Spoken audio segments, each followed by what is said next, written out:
안녕하세요. 헤더입니다. 이번 영상에서는 중고 물건을 판매 후 물건을 포장할 때 꼭 필요한 것들을 알려드리도록 하겠습니다. 저는 물건을 포장할 때 신경이 많이 쓰여서 시간도 많이 소비하는 것 같아요.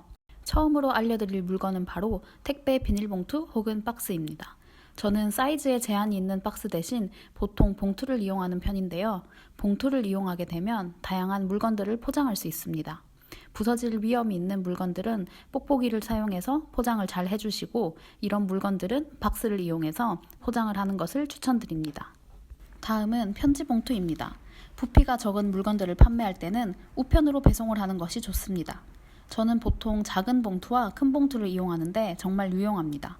호주 우체국의 경우 2cm 이하의 물건을 판매할 때는 우편으로 보낼 수 있습니다.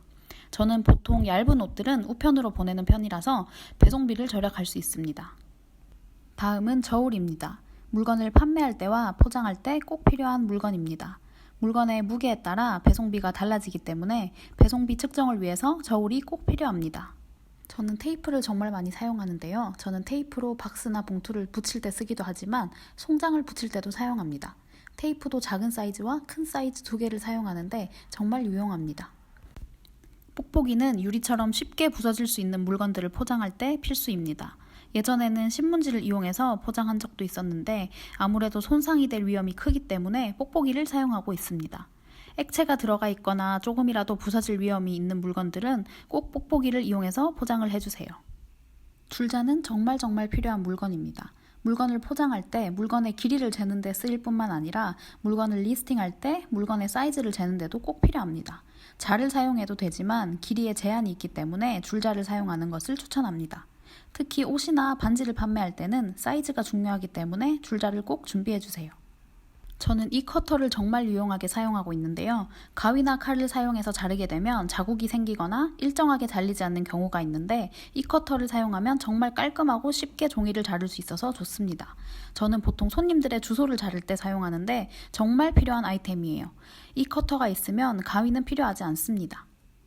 칼과 가위는 정말 필요한 물건은 아니지만 종종 필요할 때가 있기 때문에 준비해 두시면 좋습니다. 그리고 노트북이 필요합니다. 저는 보통 휴대폰으로 리스팅을 하는데 휴대폰으로 하다 보면 실수가 있을 때도 있고 디테일을 놓칠 때가 많습니다.